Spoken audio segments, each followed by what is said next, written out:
Во чест на сите жртви од трагичниот настан во воените премрежија и нуклеарниот удар што се случи пред 73 години во јапонскиот град Нагасаки, жителите на Демирхисарскиот крај од мостот на реката Црна во Шише денеска испратија својата традиционална порака за мир, за никогаш повеќе да не се употребува нуклеарно оружје.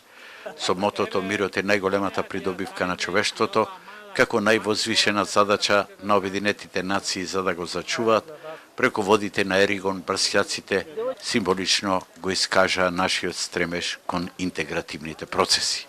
Денеска, по повод 73 години од пуштањето на атомската бомба во Нагасаки, ја пуштаме оваа порака за мир и апел против нуклеарното оружје.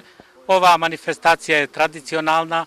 Секоја година од ова место пораката за мир ја испраќаме преку водите на реката Црна, да стигне во Егеот, потоа во сите мориња и океани, и така да го пренеси тој наш глас, наш апел до сите во светот да престани надпреварот со нуклеарното оружје, а посебно да не се употребува нуклеарното оружје во рушење на човечки животи и материјални добра. Денешната манифестација ја организира Македонското здружение за обичаи, традиција и култура Городсвет од Скопје и општината Демирхисар. Големиот филантроп Живко Поповски Цветин, кој претходно од Македонија беше номиниран за Нобеловата награда за мир, традиционално како ликовен изблик на присутните им подари своји цвеќиња на мирот.